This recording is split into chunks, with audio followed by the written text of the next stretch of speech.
Okay, சொல்லுங்க. நீங்க சொன்னீங்கன்னா ஸ்டார்ட் பண்ணிடலாம்.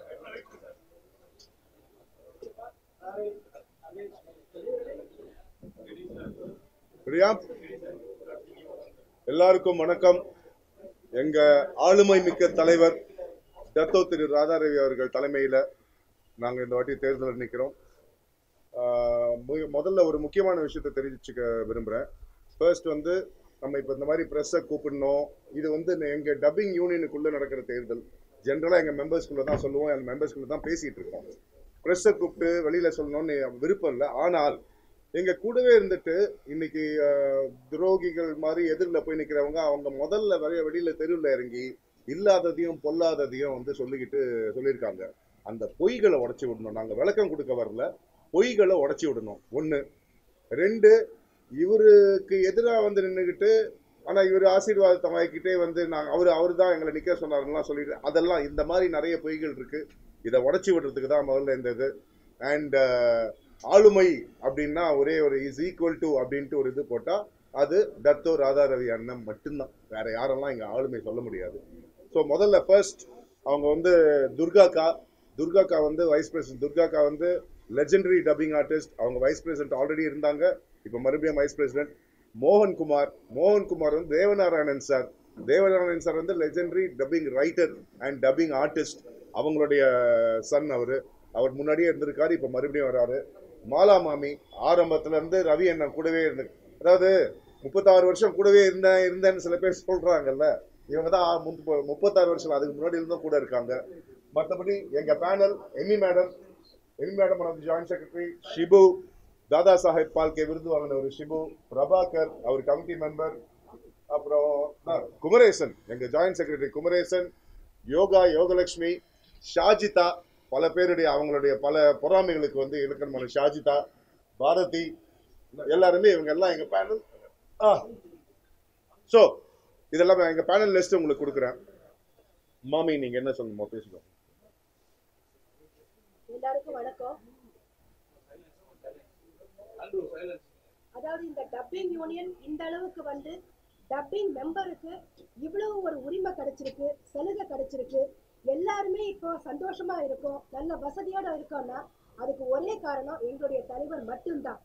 ஏன்னா ஆரம்ப காலத்துல நாங்க வந்தப்போ 5 ரூபா கன்வென்ஸ் தான் கொடுப்பாங்க, காலையில இருந்து சாயந்தரம் வரைக்கும் உட்கார்ந்துட்டு இருப்போம்.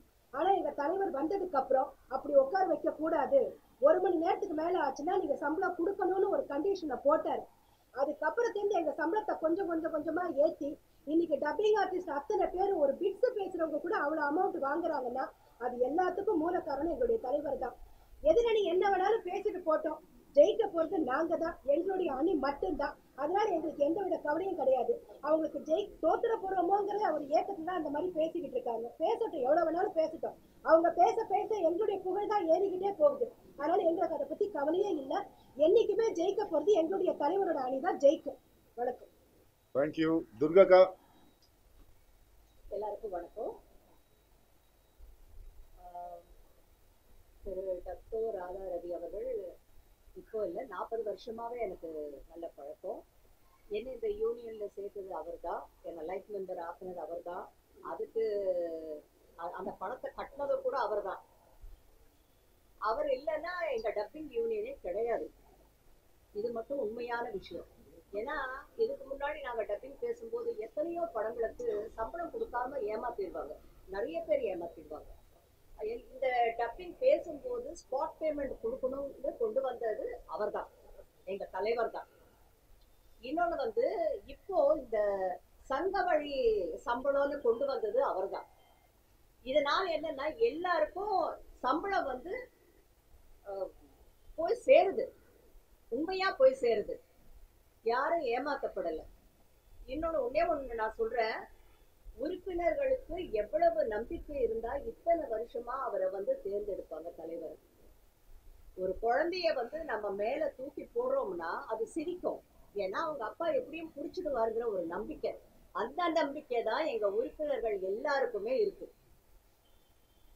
அப்படி எத்தனையோ பண்ணிருக்காருங்க. அவர் பண்ணதுக்கு வந்து கணக்கே சொல்ல முடியாது.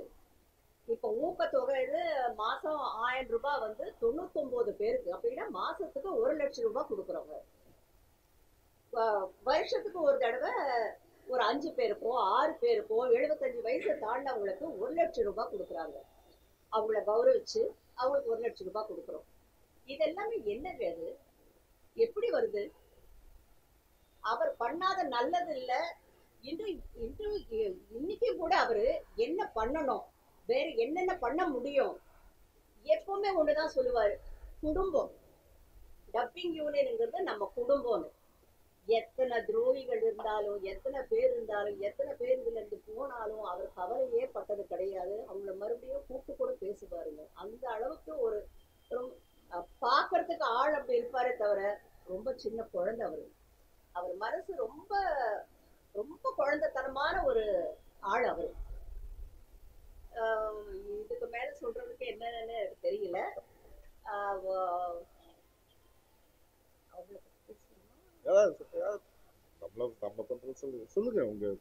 அப்புறம் கதிரை பத்தி ஏதோ பேசியிருக்காங்க. கதிரை பத்தி பேசுறதுக்கு யாருக்கும் எந்த உரிமையும் கிடையாதுங்க. இவரு எங்க தலைவர் அவரேதான் தலைவரா இருக்கணும்னு என்னைக்கும் சொன்னதில்லை. இந்த தடவை இருக்க மாட்டேன்னு தான் சொன்னாரு. கதிரை தலைவரா ஆக்கணும்னு டிசைட் பண்ணி எல்லாமே முடிஞ்சு போச்சு. அதுக்கப்புறம் தான் அந்த எதிரணியில இல்ல நாங்களும் போட்டி போடுறோம்னு நேரா போய் தலைவர்கிட்டயே சொல்லிட்டாங்க. உடம்பு சரியில்லாதவர்கிட்ட போய் விசாரிப்பாங்க, உடல்நல விசாரிப்பாங்க. ஆனா அவர் நாங்க போட்டியிடுறோம் அப்படின்னு சொல்லியிருக்காங்க. ஏன் யங் ஜெனரேஷனுக்கு நம்ம வழி விடுக்குவது? அதுதான் அவரோட நோக்கம். அந்த நோக்கத்துலதான் அவர் சொன்னாரு. ஏன் நம்ம இது பண்ணக்கூடாது? நம்ம தலைவரா இருந்து, நம்ம செயலாளரா இருந்து, நம்ம பொருளாளரா இருந்தா நம்மளால என்ன வேலை செய்ய முடியும்? கதிர் உண்மையிலே இந்த 2 வருஷத்துல நான் பார்த்ததுல அதிகமா இருந்தது போலீஸ் ஸ்டேஷன்லயும் கோர்ட்லயும் தான். இந்த 2 வருஷத்துல கதிர் இருந்தது அங்கதான். அப்புறம் ஷாஜிதாவை பத்தி சொல்லணும்னா அதை விட ஒரு உழைப்பாளிய நம்ம பார்க்க முடியாது. ஸ்ரீனிவாசமூர்த்தி எப்படி இருந்தாரோ அதே வழியில தான் ஷாஜிதாவும் வேலை செய்யறாங்க. நம்மளால ஒரு நாள் போய் டப்பிங் யூனியன்ல உட்கார முடியுமா? ஒரு நாள் நம்மளால இருக்க முடியுமா? எதுக்கு நமக்கு இந்த வீராப்பெல்லாம்? அதனால எப்படி இருந்தாலும் என்ன இருந்தாலும் எங்க தலைவர் அணிதான் ஜெயிக்கும். எங்க தலைவர் அணி டீமாவே ஜெயிக்கும்னு நான் சொல்லிக்க விரும்புறேன். தேங்க்யூ. மோகன். எல்லாருக்கும் வணக்கம். என்னென்ன சொல்லணுமோ எல்லாமே மனநோய் சொல்லிட்டாங்க, சொல்லிட்டாங்க. இதுக்கு மேல சொல்றதுக்கு வேற எதுவும் கிடையாது. இன்னொன்று துர்காக்கா சொன்னாங்க, இந்த மாதிரி வயதானவர்களுக்கு ஒரு மாசம் 1000 ரூபாய் ஊக்கத்தொகை அப்படின்னு கொடுத்துட்டு இருக்கோம். வருடத்துக்கு ஒரு முறை 75 வயசுக்கு மேல கடந்தவங்களுக்கு 1,00,000 ரூபாய் கொடுக்குறது. இதுல குறிப்பா என்ன சொல்லணும்னா, மற்ற யூனியன்கள்ல ரிட்டையர்மெண்ட் இருக்கு. எங்க யூனியன்ல பொறுத்தவரைக்கும் ரிட்டையர்மெண்ட் கிடையாது. ஏன்னா 80 வயசுக்கு மேல இருக்கிற ஒருத்தருக்கும் வாய்ப்பு கிடைக்கலாம். திடீர்னு ஒரு இயக்குனர் 80 வயசுக்கு மேல ஒருத்தர் நடிச்சிருக்காரு, அவருக்கு அதே அந்த ஏஜ்ல ஒரு வாய்ஸ் வேணும் அப்படிங்கிற போது அந்த வாய்ஸ் தான் கொடுத்தாரு. மற்ற ஒரு 50 வயசுல இருக்கவங்க 60 வயசுல இருக்கவங்க பேசினாங்க, ஒரு மிமிக்ரி மாதிரி தான் இருக்கும். ஸோ அதனால அண்ணன் பொறுத்த வரைக்கும் ரிட்டையர்மெண்ட்டும் கொடுக்க வேண்டாம், அதே நேரத்தில் அவங்களுக்கு ஒரு நல்ல அமௌண்ட்டும் போய் சேரணும், வேலை இருக்கோ இல்லையோ. அதுக்காக ஆரம்பிக்கப்பட்டது தான் இந்த ஊக்கத்தொகை.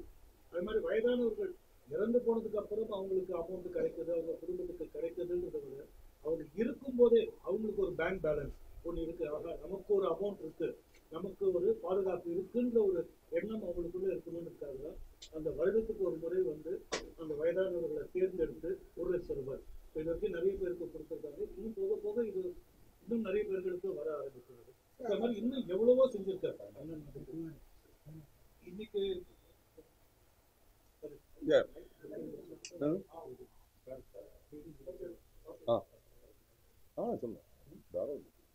அதே மாதிரி இன்னொன்னு, இந்த எதிரணியில எல்லாரும் குரல் கொடுத்துருக்காங்க. எவ்வளவு கஷ்டப்பட்டு அண்ணனால உருவாக்கப்பட்டது எங்களோட டப்பிங் யூனியன் விளையாட்டு. அதை கட்டுறதுக்கு அண்ணன் எவ்வளவு சம்மந்தப்பட்டிருக்காரு. அத்தனையும் டப்பிங் ஆர்டிஸ்டுகளோட உழைப்பு, அவங்களோட காசு. அதை கட்டி அழகு பார்த்தேன். ஆனா எதிரணியில அந்த கட்டடத்தை எப்படியாவது இடிக்கணும்னு தாய் வீட்டை இடிக்க வச்சு சந்தோஷப்பட்டுட்டு, ஆனால் அப்போ அண்ணன் தொடர்பு திரும்பவும் அந்த கட்டிடத்தை கட்டி கூடிய சீக்கிரம் அந்த கட்டிடம் திறக்க போகுது. அவங்க கண்ணெல்லாம் மண்ணு போவதான் போகும். இதனால அண்ணன் சொல்வார். தேங்க்யூ. ஆளுமை அப்படின்றதுக்கு நிறைய விளக்கங்கள் இருக்கு. அதுல ஒரு விளக்கம், இன்னொரு விளக்கம் என்னன்னா, தான் மட்டுமே மூச்சு பிடிச்சி தபன்னு பேசுறது கிடையாது ஆளுமை. கூட இருக்கிறவங்கள பேச விட்டுட்டு கடைசியில் ஒருத்தர் பேசுறாரு பாருங்க. ஏன்னா அவர் சொன்னாரு, எல்லாரும் மற்றவங்களாம் பேச சொல்றோம், நான் கடைசியில பேசுறேன் அப்படின்னு. அதுதான் ஆளுமை. இதுவும் ஆளுமை தான். அப்புறம் இன்னும் ஒருத்தரை பத்தி சொல்ல விரும்புறேன், சதீஷ். இந்த சதீஷை பத்தி தான் அவங்க நிறைய அப்படியே இது பண்ணிருக்காங்க. முன்னாடி வாப்பா. இவர் தான் இந்த சதீஷ். யார் இந்த சதீஷ், யார் இந்த சதீஷ்னு கேட்டுட்டு இருக்காங்கல்ல, இவர் தான் இந்த சதீஷ். இப்போ துர்கா மோகன்லாம் சொன்னாங்கல்ல, ஒரு 1000 ரூபாய் 99 பேருக்கு மாசம் நாங்க அனுப்புறோம் அப்படின்னு. இதனுடைய ஓப்பனிங் மட்டும் சொல்லிடுறேன்.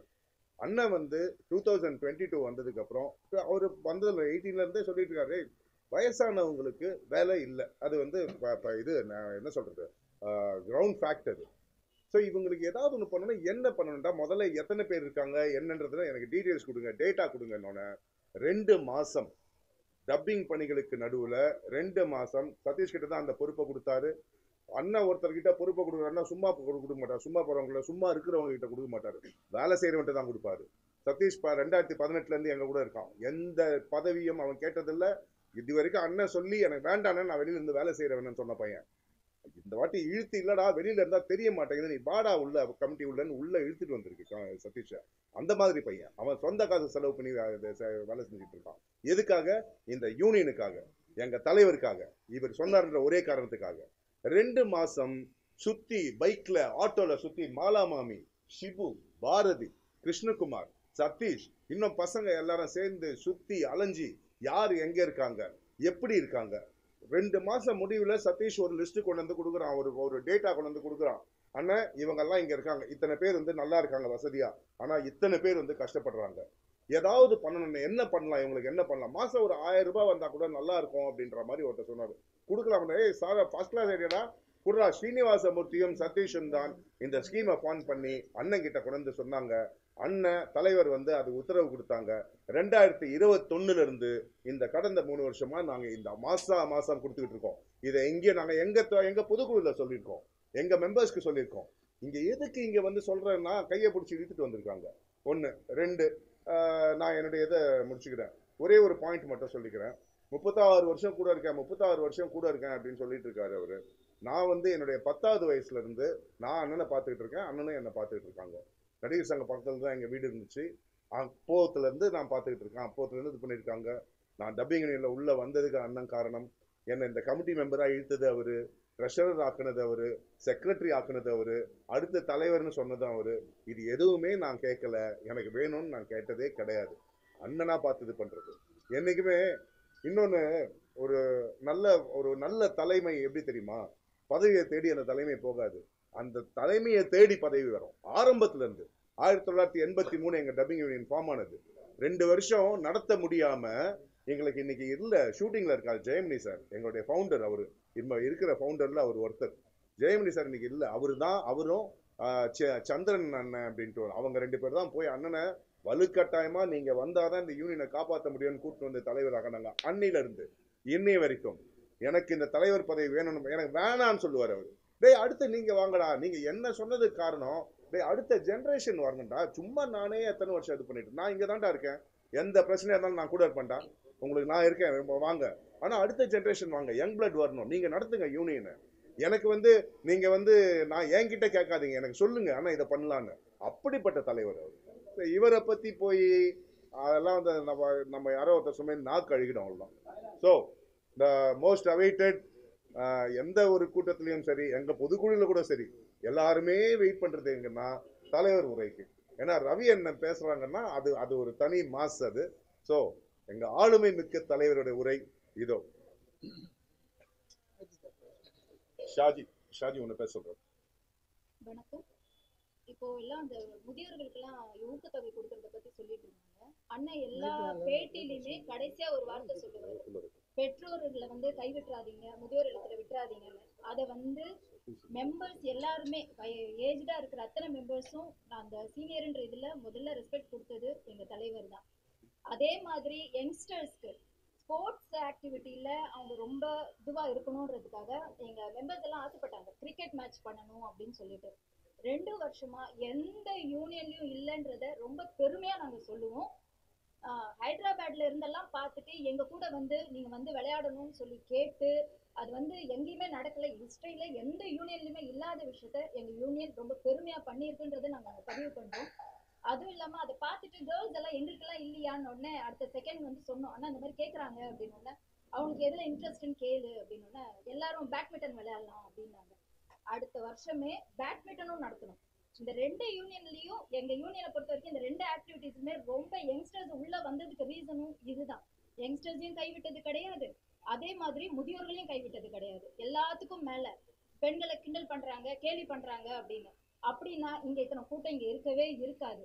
இன்னைக்கும் வர ஓட்டுல தெரியும் பெண்களுக்கு எங்க அண்ணன் என்ன மரியாதை கொடுத்துட்டு இருக்காரு, சீனியர்ஸ்க்கு என்ன மரியாதை கொடுத்துட்டு இருக்காரு, யங்ஸ்டர்ஸ்க்கு என்ன மரியாதை கொடுத்துட்டு இருக்காருன்றது வர எலெக்ஷன்ல கண்டிப்பா தெரியும். தேங்க்யூ. தலைவருடைய வழிகாட்டுதல் படி ஒரே செகண்ட் இந்த கிரிக்கெட் இப்போ சொன்னாங்கல்ல, அதையும் இன்ட்ரடியூஸ் பண்ணது சதீஷ் தான். அவர் தான் எடுத்துட்டு வந்து அண்ணன் கிட்ட சொன்னாரு. சதீஷ் பேசுங்க. முன்னாடி எல்லாருக்கும் வணக்கம். ஆக்சுவலாக அண்ணன்ட்ட ஒரு பெரிய குவாலிட்டியாக நாங்கள் பார்க்குறது கற்றுக்கிறது என்னென்னா, பொறுமையாக கேட்பாங்க. யார் என்ன சொன்னாலும், இப்போ இங்கேருந்து எது கேட்டாலும் கேட்பாங்க. முதல்ல இது நியாயமாக மெம்பர்ஸுக்கு போய் சேருதா, இது மட்டும்தான் எங்கள் வேலையாக இருந்தது. ஆனால் மெம்பர்ஸ் இதை கேட்குறாங்க. இப்போ உதாரணத்துக்கு இன்சார்ஜஸ் வந்து நிற்கக்கூடாது எலெக்ஷனில் அப்படின்னு எல்லா இன்சார்ஜஸ் மேலேயும் ஒரு இருக்குது, எல்லாருக்கும் எல்லாம் இருக்குன்னா இன்சார்ஜஸ் எலெக்ஷனில் நிற்கக்கூடாதுங்கிறத மெம்பர்ஸ் விரும்புகிறாங்கன்னு ஒன்று பைலால கொண்டு வராரு. இல்லை இன்சார்ஜஸ் எலெக்ஷனில் நிற்கக்கூடாது, ஓட் பேங்க் இருக்குது அவங்களுக்குலாம் கொஞ்சம் கொஞ்சமாக. இப்போ எங்கள்கிட்டே வந்து ஒரு 3-4 இன்சார்ஜஸ் வந்து நல்ல ஓட் பேங்கோடு இருக்கிறவங்க, நல்ல பேரோடு இருக்கிறவங்க இன்சார்ஜஸ் நிற்கக்கூடாது. அப்படியா? இப்போ இருக்கிற யாருமே இன்சார்ஜஸ் கிடையாது. ஏன் இன்சார்ஜஸ் நிற்கக்கூடாது? மெம்பர்ஸோட காசுலேருந்து வர்ற 5% அவங்களுக்கு போகுது. ஸோ இன்சார்ஜஸ் மெம்பர்ஸ்லேருந்து வர காசு எடுத்துகிட்டு அவங்க மேலே வந்து உட்காரக்கூடாதுன்னு மெம்பர்ஸ் என்ன நினைக்கிறாங்களோ அதை சரியான முறையில் கொண்டு வந்து கொடுக்கும்போது, தலைவர்கிட்ட கொடுக்கும்போது, தலைவர் முதல்ல அதை காது கொடுத்து கேட்குறாரு. ஓ இதை பண்ணலாமா, பண்ண முடியுமா, மறுபடியும் எல்லாத்தையும் கேட்பார் ஒவ்வொருத்தட்டியா. நான் கொண்டு வந்து ஒரு ஆஃபர் கொடுக்குறேன். ஆனால் பசங்கள்லாம் கிரிக்கெட் விளையாடணும்னு நினைக்கிறாங்க. எதுக்கு கிரிக்கெட் விளையாடணும்? ஸ்போர்ட்ஸ் ஆக்டிவிட்டி இருந்ததுன்னா யங்ஸ்டர்ஸுக்கு வந்து ஒரு நல்வழிப்படுத்தலாம். இன்னைக்கு இருக்கிற ஆல்கஹால் கண்டென்ட்ஸ் நிறைய இருக்குது. எவ்ரி சண்டே எங்கள் மெம்பர்ஸ் வந்து ஒவ்வொரு கிரவுண்ட்லேயும் விளையாடிட்டு இருக்காங்க. கிட்டத்தட்ட ஒரு 90-100 பேர் 6 குழுவா, அவெஞ்சர்ஸ்னு ஒரு டீமு, வலிமை 11 ஒரு டீமு, டோலிவுட் டைகர்ஸ்னு ஒரு டீம் எங்களுக்குள்ளேயே. இப்போ டிபிஎல்னு ஒன்று கொண்டு வரும்போது அவங்க அடுத்த வருஷத்துக்கு நம்ம ப்ரிப்பேர்டாக இருக்கணும். பிட்வீன் த விக்கெட்ஸ் ஓடும்போது உடம்புல தெம்பு இல்லை, இதனால ஒரு 5-6 பேர் யூ ஓன்ட் பிலீவ் தண்ணி அடிக்கிறது நிப்பாடி இருக்காங்க. அவங்க ஃபேமிலிக்கு, அந்த மெம்பர்ஸோட ஃபேமிலிக்கு இது எவ்வளோ பெரிய ஊக்கங்கிறது சொன்னால் புரியாது. இது மெம்பர்ஸோட பாயிண்ட் ஆஃப் வியூல இருந்து ஒற்றுமையை எப்படி கொண்டு வரலாம், யூனிட்டி எப்படி. அப்போ அங்கெல்லாம் விளையாடும் போது ரொம்ப பெருமையாக ஒரு தலைவன் எப்படி இருக்க முடியும்னா, அவ்வளோ பெருமையாக நம்ம பசங்க எப்படி விளையாடுறாங்க பாடுறான்னு ரசிப்பார். அதே மாதிரி இப்போ இதில் எடுத்துக்கிட்டிங்கன்னா, பேட்மிண்டன் எடுத்துக்கிட்டிங்கன்னா, பசங்களெல்லாம் விளையாட விட்டு என்ன வேணும் அடுத்தது என்ன பண்ணலாம், எல்லாரும் கேட்டது இன்சார்ஜஸ் மேலே நிற்கக்கூடாது, பைலால கொண்டு வந்தாச்சு. இப்போ அதை தாண்டி அவங்க என்ன சொல்கிறாங்கன்னா, டெக்னிக்கலாக இன்னும் சைன் ஆகி வரல, அப்போ நாங்கள் நிற்கிறோம். மெம்பர்ஸ் என்ன விரும்புகிறாங்களோ அதை தான் இன்னைக்கு வரைக்கும் தலைவர் செஞ்சுருக்காரு. அடுத்தடுத்த ஜென்ரேஷன் வரணும். இப்போ பிரச்சனையே என்னன்னா, அடுத்த ஜென்ரேஷன் வழி விடுங்கன்னு சொல்கிறது தான். இப்போ தலைவர் என்ன சொல்கிறாரு, எல்லா பதவியும் நான் பார்த்துட்டேன், பதவி மேலே ஆசையே இல்லை, எனக்கு வேண்டாங்கிறாரு. இல்லைன்னு அவர் ரவி அண்ணன் இல்லைன்னா யூனியன் இல்லை. அதை வந்து இவங்க திரும்ப திரும்ப நிரூபிச்சுக்கிட்டே இருக்காங்க. அவரையும் போட்டு கஷ்டப்படுத்தி அண்ணன் நகர்ந்தாருன்னா இங்கே அடிச்சு போங்கிற மாதிரி. 40 வருஷம் நண்பர்னா எப்படி இருக்கணும் அப்படின்னா, உடம்பு முடியலன்னா தோல் கொடுக்கணும். அந்த நேரத்தில் நான் அடிச்சுப்பேன்னு சொல்லவே முடியாது, சொல்லக்கூடாது. அது நட்புக்கு பெரிய தப்பாக போயிடும். நாங்கள் திரும்பவும் எல்லா டைமும் சொன்னோம், வேண்டாம் நீங்கள் வாங்க இருங்க, கேட்கவே இல்லை. இப்போ நான் என் சைட்லேருந்து சொல்கிறேன்னா, யங்ஸ்டர்ஸ் எல்லாரும் அண்ணனுக்கு தான் சப்போர்ட்டு, ரவி அண்ணனுக்கு தான் சப்போர்ட்டு. ஏன்னா அவர் காது கொடுக்குறாரு, ரவி அண்ணனை ரீச் பண்ண முடியும், அண்ணன்ட்ட வந்து எல்லாரும் பேச முடியும். 1400, 1700, 1800 மெம்பர்ஸும் அண்ணனை ரீச் பண்ண முடியும். எப்போ வேணாலும் ரீச் பண்ண முடியும். எந்த விஷயமா இருந்தாலும் நைட்டு 12 மணிக்கு மெம்பர்ஸ் ஃபோன் பண்ணி அண்ணன்கிட்ட பேச முடியும்னா, இந்த மாதிரி ஒரு செலிபிரிட்டிகிட்ட நெருங்கவே முடியாதுங்க. I can challenge any one. எங்கள் மெம்பர்ஸ் எப்போ வேணாலும் ஃபோன் பண்ணி ஒருத்தரை பற்றி பேச முடியும். இல்லைங்க எனக்கு இந்த பிரச்சனை இருக்குது, மெம்பர்ஸ்க்கு இந்த இஷ்யூஸ் இருக்குன்னா உடனே அடுத்த கமிட்டியில் என்ன பிரச்சனைன்னு பாருங்கடாங்கிறார். அவர் ஆணைக்கிணங்க இங்கே எல்லாரும் ஒன்றா சேர்ந்துருக்கோம். ஸோ மெம்பர்ஸ்க்கு தெரியும் எந்த அளவுக்கு அண்ணன் பண்ணியிருக்காரு இது வரைக்கும். இன்னைக்கு இந்த யூனியன் வந்து வளர்ந்துருக்கு அப்படின்னா அது ரவி அண்ணனால மட்டும்தான். அவர் இல்லைன்னா இந்த யூனியனே கிடையாது. அது 2018 நடந்த பிரச்சனை, 13 இருந்த பிரச்சனையாக இருக்கட்டும், இப்போ இருக்கிற பிரச்சனையாக இருக்கட்டும், அண்ணன் இல்லைன்னா இந்த யூனியன் இல்லை. இது எங்களுக்கு இல்லை, நான் சொல்லலை. மெம்பர்ஸ் ஒவ்வொரு வீட்டுக்கும் போய் நாங்கள் கேட்கும்போது சொல்கிறாங்க, அண்ணன் தாங்க யூனியனு, அண்ணன் தாங்க யூனியன். இது சொல்லி கொடுத்து வர்றதே கிடையாது. அண்ணன் வந்தாங்கன்னா ஆட்டோமேட்டிக்கா அந்த மரியாதை வந்துருது. அந்த மரியாதையை நம்ம வந்து விட்டு கொடுக்க முடியாது. அண்ணன் தான் எல்லாமே எங்களுக்கு. ரவி அண்ணன் தான். டப்பிங் யூனியனை பொறுத்த வரைக்கும் ரவி அண்ணன் தான் என்னைக்குமே. இன்னும் 20 வருஷம் ஆனாலும் டப்பிங் யூனியனை பொறுத்த வரைக்கும் ரவி அண்ணன் தான். அடுத்த யங்ஸ்டர்ஸோடைய பிரதிநிதியா நான் சொல்றேன், டப்பிங் யூனியனை பொறுத்த வரைக்கும் ரவி அண்ணன் தான். அதுல மாற்றுக்கிறது கிடையாது. தேங்க்யூ. தேங்க்யூ. தேங்க்யூ.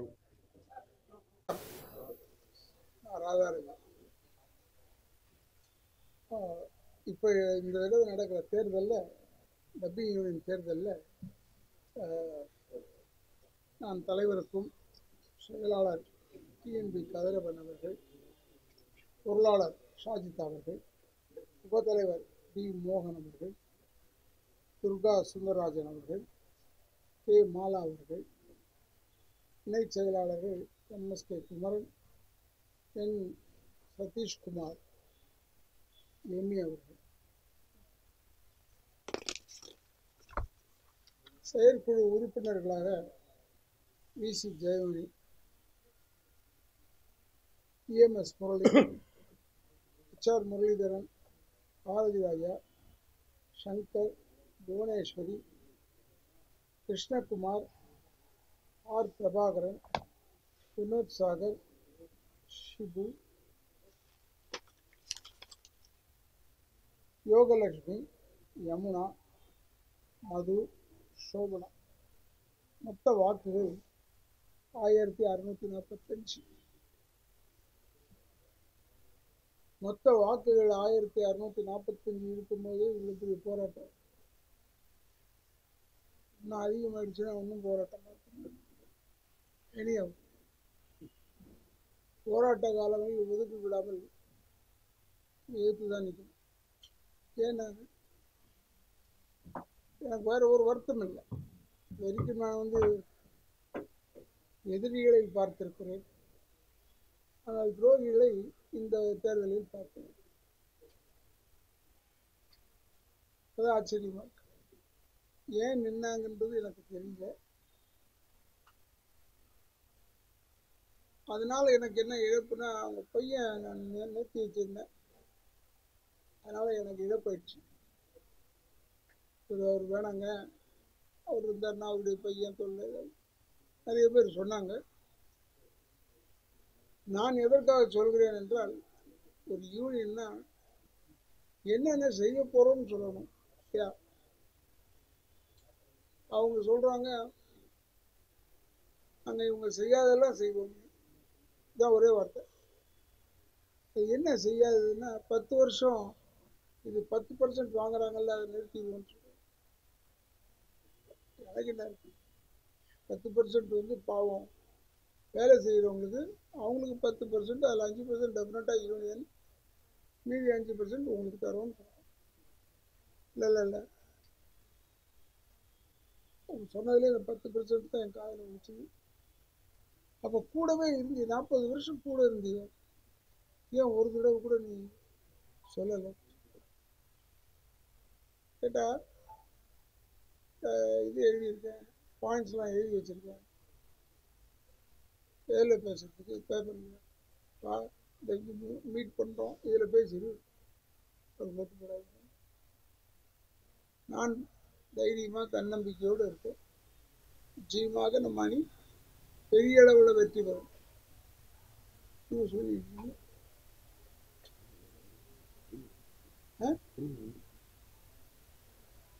இருந்தாலும் நாங்கள் எல்லாமே புது முகத்தை கொஞ்சம் பேர் நிறுத்துகிறோம், பழைய முகத்தை கொஞ்சம் பேர் நிறுத்துகிறோம்.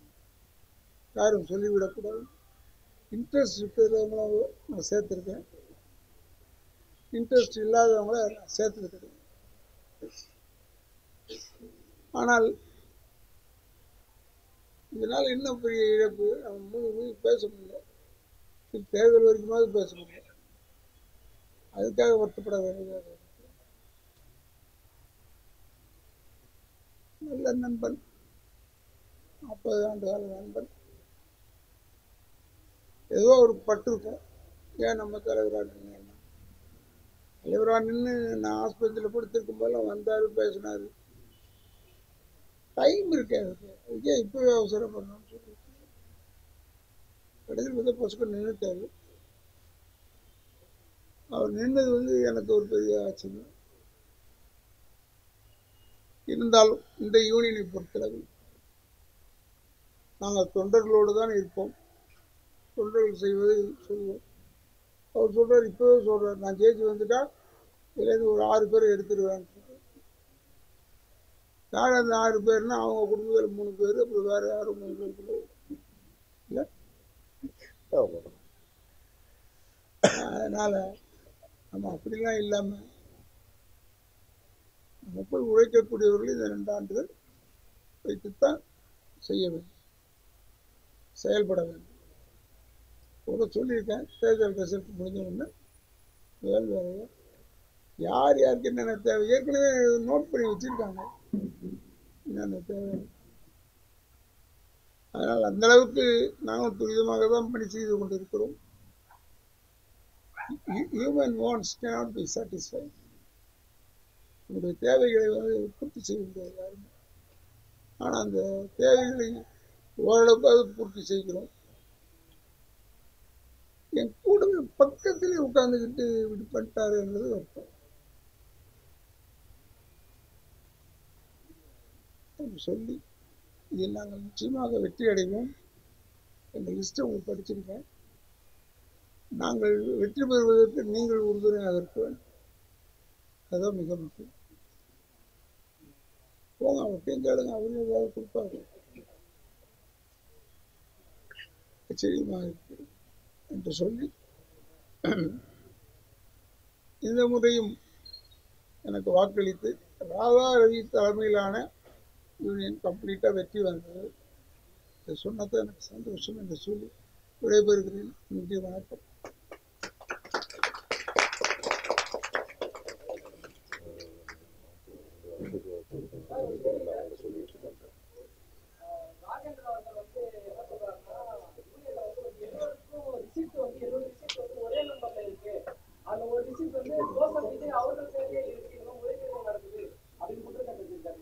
ஓகே, அதுக்கு நான் பதில் சொல்றேன். இப்போ இந்த இவர் சொல்றது வந்து எலிஜிபிள் ஓட்டர்ஸ் லிஸ்ட் ஒட்டியிருக்காங்க. ஓகே, எலிஜிபிள் ஓட்டர்ஸ் எதுல இருந்து எடுப்பாங்கன்னா போன வருஷம் மார்ச் வரைக்கும் கட்டினவங்களுடைய இதுதான் இந்த வருஷம் தேர்தலுக்கு எலிஜிபிள் ஓட்டர்ஸ். போன வருஷம் 1 வருஷம் ஆகுது. 1 வருஷம் அப்போ இதெல்லாம் இவர் பார்க்கல. இவர் என்ன பண்ணிட்டு இருந்தாரு? இப்போ இது வந்து இன்னர் சிஸ்டம். நாங்க வந்து எங்க இஷ்டப்படி நாங்க வந்து பில் போட்டுக்கல, ரெசிப்ட் போடல. ஆடிட்டருடைய அட்வைஸ் படி இன்னொரு நீங்க கேட்டது நல்லதா போச்சு. ஹெரான் முரளி இருக்கார வரலையா? ஓகே, ஹெரான் ராமசாமி நாடக கலைஞர், அவருடைய மகன் ஹெரான் முரளி எங்க கூட தான் ஆல்ரெடி பாடியில இருந்தாரு. இப்பவும் வந்து அடுத்த பாடியிலயும் இருக்காரு. அவரு கடந்த 4 வருஷமா அவர் என்ன பண்றாருன்னா ஒவ்வொரு வருஷமும் சந்தா கூட கட்ட முடியாம இருக்காங்கல்ல, அந்த மாதிரி ஆளுங்களுக்கு வந்து நம்ம போடுவோன்ட்டு 15,000 ரூபாய் டொனேட் பண்ணிட்டு இருக்காரு. இது கமிட்டி மீட்டிங்ல தெரியும். அத்தனை மீட்டிங்ல ராஜேந்திரன் சார் இருந்திருக்காரு. ஆனா இதெல்லாம் ஏன் மறந்துட்டாருன்னு தெரியல. ஜோசப் விஜய்க்கு அவர் கட்டியிருக்காருன்னு என்ன விஷயம்னா, அப்போ அந்த லாஸ்ட் இயர் லிஸ்ட் பாக்குறப்போ அப்போ விஜய் அப்ப இன்னும் வந்து கட்டல அந்த டைம்ல. அப்போ இவர் என்ன சொன்னாரு, எனக்கு ஒரு சின்ன ஆசை, நான் வாண்டிங்கா சொல்றேன், எனக்கு விஜய் இது வந்து கட்டிடுங்க. ஒருவேளை விஜய் சார் வந்து கட்டினார்னா அதை வந்து வேற யாருக்காவது யாரு கட்ட முடியல அவங்களுக்கு கட்டிடுங்க, என்னுடைய இது ஆசை, அது போடுங்கன்னு அவரு வெள்ளிங்ல இது பண்ணாரு. இவரு விஜய்க்கு வந்து கட்டியிருக்கேன்னு ராஜேந்திரன் சார் சொல்றாரு. இன்னொரு விஷயம் அவருக்கு அப்போ நான் சொல்றேன், 40 வருஷம் கூட இருந்து எதுவுமே கத்துக்கல, எந்த விஷயமே தெரியாதுன்றதுக்கு இது ஒரு உதாரணம். ஸ்ருதி ஹாசன் எங்க மெம்பர், சிங்கர் கார்த்தி எங்க மெம்பர். அவங்க மெம்பர் ஆனதுல இருந்து அவங்க மெம்பர் ஆகணும்னு மெம்பர் ஆகல. அவங்க ஒரு படத்தை பேசணும்னு வந்தாங்க, மெம்பர் ஆயிட்டு பேசுங்கன்னு தலைவர் சொன்னாங்க, மெம்பர் ஆனாங்க. மெம்பருக்கு வந்து ப்ரொடியூசர் காசு கட்டினாங்க. இவங்களுக்கு மெம்பர் டப்பிங் யூனியன் மெம்பர் ஆகணும்னு ஆசைப்பட்டுலாம் அவங்க வரல. அதனால அதை பத்தி அவங்களுக்கு பெருசா இருக்காது. ஆனால் அவங்க 2 பேருக்கும், ஸ்ருதி ஹாசனுக்கும் சரி கார்த்திக்குக்கும் சரி, இந்த அவங்க சேர்ந்ததுல இருந்து இந்த அத்தனை வருஷமும் நான் 200 ரூபாய் கட்டிட்டு இருக்கேன் சந்தா. என்ன அவங்களால சந்தா கட்ட முடியாதுனால கட்டுறேன்னா நான் கிடையாது. இது ஒரு பெருமை, எங்களுக்கு இருக்கிற பெருமை. இவங்க எங்க யூனியன் மெம்பருங்கிறது.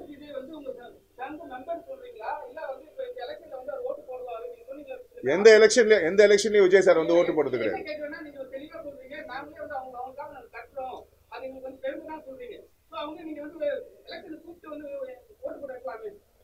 எங்க ஓட்டுங்கிறது அவருடைய உரிமை, ஒவ்வொருத்தருடைய உரிமை. அத கடமை அது வந்து யாருக்காக சங்கத்துக்காகவும் வந்து ஓட்டு போடுங்கன்னு நாங்க சொல்லுவோம். ஓகே, நான் வர வேண்டியது அவங்களுடைய உரிமையும் கடமையும். போய் கையை பிடிச்சி நிறுத்தி வர முடியாதுல்ல, சொல்றது தான் நம்மளால முடியும். சரி, ஆமாங்க, மறுபடியும் சொல்றேன் ஆடிட்டருடைய அட்வைஸ் படி சில விஷயங்கள் இப்படிதான் பண்ணணும்ட்டு நான் சொல்றேன், நாங்களா போட்டுக்கல, இதெல்லாம் ஆடிட்டருடைய அட்வைஸ். ஏன்னா இங்க இருக்கிற கணக்கு ஒவ்வொரு மாசமும் செயற்குழுல சமர்ப்பிக்கிறோம். ஒவ்வொரு மாசமும் அதெல்லாம் பார்த்துட்டு டீட்டெயில்ஸோட பார்த்துட்டு ஓகே பண்ணி தான் ப்ரொசீட் ஆகுது. ஓகே, இது ஆடிட்டர் தான் அந்த மாதிரி போட. ஏன்னா இது டொனேஷன்ல இது வந்து ஒரே கணக்குல வரணும், இந்த டொனேஷன் அமௌண்ட்ல வரணும். இல்லைன்னா டபுள் என்ட்ரி வரும், இப்படி போடுங்கன்னு ஆடிட்டர் அட்வைஸ்ல தான் இது பண்ணுது. உள்ள கேட்டா தெரியுங்க, வெளியில இருந்து பேசினா எதுவுமே தெரியாது. தெருவில் இறங்கி டப்பிங் யூனியன் பத்தி டீடைல்ஸ் வேணும்னா டப்பிங் யூனியனுக்குள்ள தான் இது கேட்டதான் தெரியும். இப்போ இது கூட போன மாசம் கமிட்டி மீட்டிங் வரைக்கும் கூட ராஜேந்திரன் அங்கதான் இருந்தாரு. ஆமா, அவருக்கு எல்லா விஷயமும் தெரியும், எல்லாரோட ஒப்புதல்லையும் தான் எல்லாமே நடக்குது. இந்த கேள்வி அவர் அப்ப கேட்டிருக்கலாமே, இப்ப எதுக்கு கேக்குறாரு? ஏன்னா தெரியல. இல்ல, யாருகிட்டயும் அவர் கேட்கலங்க, யாருகிட்டயும் அவர் கேட்கல, உங்ககிட்ட தான் கேட்டாரு. அவரு இன்டர்வியூ கொடுக்கும் போது ஒரு விஷயம் சொல்றாரு, ஒரே ஒரு பத்திரிகையாளர் தான் இருக்காங்க, அவர் கேட்கிறாரு எங்க உள்ள பணம் கையாடல் ஏதாவது நடந்திருக்குமா அப்படின்னு கேட்கிறாரு. அதுக்கு அவர் பதில் சொல்றாரு, நான் ஜெயிச்சு உள்ள போய் உட்கார்ந்ததுக்கு அப்புறம் தான் அதை பத்தி எல்லாம் தெரிஞ்சுக்க முடியும் அப்படின்றாரு. இவ்வளவு நாள் என்ன அவர் குழல் செயலியா உட்கார்ந்து இருந்தாரு? கமிட்டியில தான் உட்கார்ந்து இருந்தாரு. சார், உங்க கேள்விக்கு நீங்க கேட்டுட்டு இருக்கீங்க, உங்க கேள்விக்கு ஷார்ட்டா பதில் சொல்றேன். இதெல்லாம் என்னன்னா, அண்ணன் என்ன தலைவர்னு சொன்னார்ல, அவர் நினைச்சிட்டு இருந்தாரு அவரு தலைவர்னு சொல்லுவாருன்னு. சொல்லல அப்படின்னு எதிரில் போய் நின்னுட்டாரு. ஸோ நின்றுட்டதுக்கு அப்புறம் என்ன பண்றது? நான் இதெல்லாம் நல்லது பண்ணணும், எல்லா நல்லதையும் பண்ணிட்டு இருக்காரு, ஆல்ரெடி பண்ணிட்டு தான் இருக்கோம். பழி சொல்லணும். என்ன பழி சொல்றது? என்ன இதுக்கு இன்னொன்னு சொல்றேன், இவர் ஒரு சொந்த புத்தியில பேசல, இது பின்னாடி இருந்து ஒருத்தன் எடுத்து கொடுத்துக்கிட்டு இருக்கான். ஓகே, அதுதான் இவர் பேசிட்டு இருக்காரு. எங்க மெம்பர்ஸ் தெரியும் அது யாருன்னு நான் சொல்லிக்கிட்டு இருக்கேன். ஓகேயா? ஸோ ஓரளவுக்கு இதை நான் மறுபடியும் ஆரம்பத்தில் சொன்ன மாதிரி அவர் சொன்ன குற்றச்சாட்டுக்கு இங்க விளக்கெல்லாம் சொல்ல வரல. நாங்க சில பொய்களை உடைக்க வந்திருக்கோம், ஒண்ணு சில விஷயங்களை எடுத்து சொல்ல வந்திருக்கோம், அவ்வளவுதான்.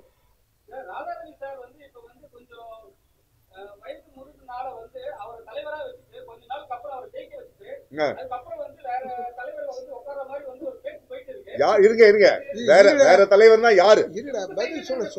என்னங்க, அதான் கேக்குறேன்.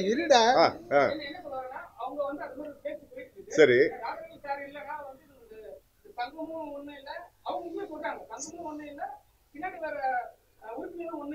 சரி, ராதா ரவி சார் கோழை இல்லைங்க, ராதா ரவி சார் கோழை இல்ல. நான் இப்ப வரேன், நான் வர மாதிரி வரேன், 2 மாசம் கழிச்சதுக்கு அப்புறம் கதிர் நீ வா, இல்ல துர்கா நீ வா அப்படின்னு சொல்றதுக்கு அவர் கோழை கிடையாது. அவரே நேரடியா சொல்லுவாரு, அது ராஜேந்திரன் சார் வாய் மூலமா சொல்ல வேண்டிய அவசியமே இல்லை. அதான் இல்ல அண்ணன், அதுக்கு அண்ணன் சொல்லுவாங்க. அதாவது அவர் சொல்றது என்னன்னா, ராதா ரவி சார் இப்படி பண்றாரு, இப்படி பண்ண போறாரு, அவங்க யூனியனை விற்க போறது இல்லைல்ல. நான் எப்படியோ போறேன்பா, நான் இப்போ ஜெயிக்க போறேன், ஜெயிச்சுட்டு நான் வேற தலைவர் கொடுக்குறேன், ஆனா யூனியனை விற்க மாட்டேன்ல. அந்த சட்டப்படி என்னன்னா யூனியன் விற்க முடியாது. இப்போ எனக்கு தெரியாதுன்னு சொல்ல முடியாது.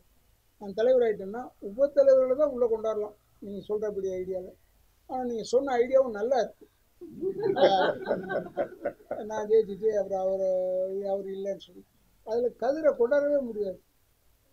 ஏன்னா கதிர் செயலாளராக இருக்கார், அவரை கொண்டாட முடியாது. இன்னொன்று சொல்லிடுறேன் உங்களுக்கு, இந்த துர்கம்மா யாருன்னா டைரக்டர் சுந்தரராஜன் சார் இருக்கார்ல, அவங்களுடைய 2வது அவங்க நல்ல வாழ்க்கை எல்லாம் நல்லா இருக்கு. அவங்க முந்தின தடவைலாம் முதல்ல எதிர்த்து தான் நின்னாங்க, அப்புறமா நம்ம கிட்டே விட்டாங்க. ஏன்னா அதாவது செயல்படணும். அதே மாதிரி கதிர் யாருன்னா டைரக்டர் TN பாலு சார் பையன், அதாவது சட்டமேன் கையில் படம் எடுத்தாங்கல்ல, அவருடைய பையன். இப்போ நான் நினச்சிக்கிட்டேன் அப்போ இனிமேல் வரும்போது அவங்க வீட்டுக்காரு அவங்க அப்பா எல்லாரும் வந்து அவங்க ஸ்கூல் அட்மிஷன் மாதிரி ஆயிடுச்சு. அண்ட் ஒன் மோர் திங், இதில் யாருமே வந்து சோடையானவர்கள் கிடையாது. அவர் ஆக்கிடுவார் இவர் ஆக்கிடுவார்னா அது அவருடைய ஐடியாவாக இருக்கலாம். ஆக்க முடியுன்ற சட்டம் இருந்தால் கூட நம்ம இருக்கிற நான் ஏன்னா சொன்ன போன தடவை அதை அவர் தூக்கிட்டு சுமக்கிறாரு. போன தடவை சொன்னேன், இல்லைடா நான் வந்து விட்டுறேன், நின்று நான் தேய்ச்சிட்டு யாரையாவது கொண்டாந்துடலான்னு நான் சொன்னேன். ஒருவேளை அது என்னுடைய எஃபெக்டாக இருக்கும். அவர் புது ஐடியா எதுவுமே வர்ற அளவுக்கு அவர் இன்னும் தேர்ச்சி பெறல.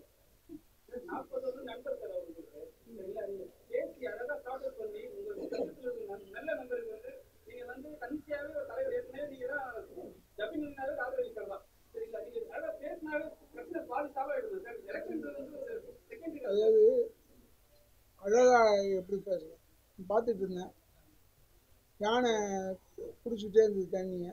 அங்கேருந்து வந்து அவன் இசைக்குன்னு சொல்கிறான், உடனே தண்ணியை கையை கட்டிடுது. யானைக்கு புரியுது, ஏன் மனுஷனுக்கு புரியலன்னு தெரியல. அதனால சொல்கிறேன். இப்போ நாய் ஓடி வந்து கிரவுட்டு சொல்லணும்னா அந்த ஓடிடுதேன். அது மாதிரி அவரும் இருக்கலாம். அவர் வந்து இல்லை நான் ஆசீர்வாதம் வாங்கிட்டேன். ஆசீர்வாதம் என்னது பெரிய ஆசீர்வாதம் வந்து சொன்னால் நான் நிற்கிறேன்னு சொல்கிறவங்கள நான் நிற்கக்கூடாதுன்னு சொல்லக்கூடாது. அதுதான் பேசிக்கா. அதனால் அவர் நின்னார். அவ்வளோ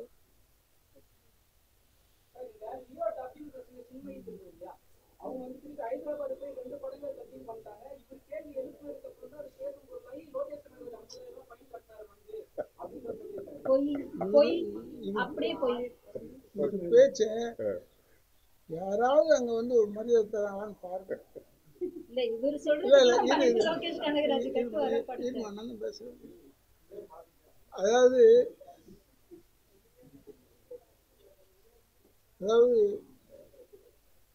லோகேஷ் கனகராஜ் சார் தான் கொடுக்கணுன்றதே இல்லை. யார் நடிச்சாங்கன்னு பார்த்தேன். யார் அவங்களையே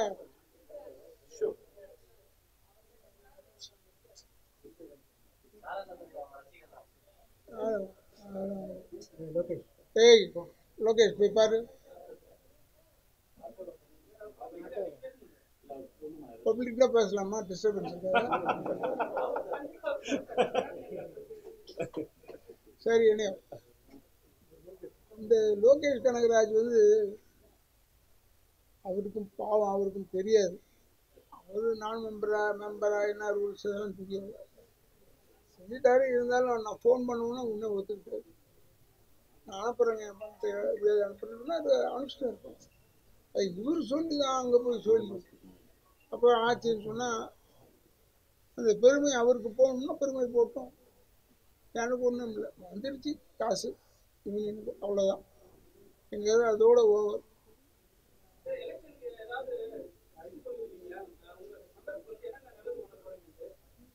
இனிமேல் ஒன்றுமே இல்லை, எல்லாமே பண்ணிட்டு இருக்கோம். நீங்கள் தப்பா பேசுறீங்க.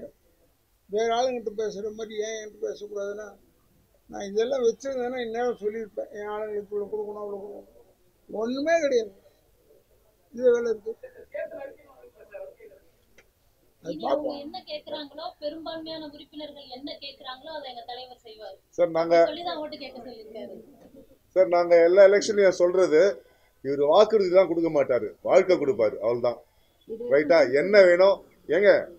1985ல இருந்து அவரு தாங்க பண்ணிட்டு இருக்காரு. அவருக்கு தெரியாதா யாருக்கு என்ன பண்ணணும்னு? எல்லாமே பண்ணி உண்மையாவே அவர் சொன்ன மாதிரி இனி பண்றதுக்கு எதுவும் இல்லை.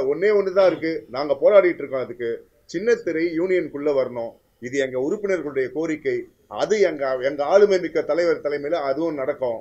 இதை தடுக்கணுங்கிறதுக்காக தான் வேற ஒருத்தன் பின்னாடி இருந்து ஆப்ரேட் பண்றான், இவங்க இது பண்றாங்க. இன்னொன்று ஒரு சின்ன ஒரே ஒரு விளக்கம், சின்மையே நாம் பேச விட்டேன்னு ராஜேந்திர சார் சொல்லியிருக்காரு. ஓகேயா? நாங்க பேச விடல. அப்புறம் எப்படி திருடன் எப்படி நைட்ல வந்து யாருக்கும் தெரியாம திருடுவானோ அந்த மாதிரி நைட்ல திருத்தனமா வந்து பேசினது. இதை சின்மையே ட்விட்டர்ல போட்டதுக்கு தான் எங்களுக்கு தெரிஞ்சது. ஆக்ஷன் எடுத்தோம். அண்ணன் பேசினாரு, லோகேஷ் கிட்ட அண்ணன் பேசினாரு, தலைவர் பேசினதுக்கு அப்புறம் தான் இது நடந்துச்சு. உடனே அந்த பெருமையை நான் இவர் மீடியால பேசுறத வந்து லோகேஷ் பார்த்து அப்புறம் லோகேஷ் வந்து இது பண்ணாராம். ஏன் லோகேஷ்க்கு வேற வேலை இல்லை? அவருக்கு லோகேஷ் கனகராஜுக்கு வேற வேலை இல்லையா? யார் அவரை பத்தி பேசுறேன் நான் பார்த்துட்டு இருக்கிறது. எல்லாம் சும்மா அதான் சொல்றேன், பொய் பேசணும். இதுல ஹைலைட் என்னன்னா 2 மாசத்துக்கு முன்னாடி நடந்த விஷயம். அதாவது லோகேஷ் கிட்ட அண்ணன் பேசி லோகேஷ் ஒரு அமௌண்ட் வந்து எங்க யூனியனுக்கு அனுப்பிச்சது. அந்த அமௌண்ட்டும் அவர் கூடவே இருந்து கேட்டுட்டு தப்பா சொல்றாரு. ஞாபகம் இல்லை அவருக்கு. சோ ஆத்திரக்காரனுக்கு புத்தி மட்டும்பாங்க. அந்த மாதிரி தப்பா பேசுறாரு எல்லாமே. Thank you very much.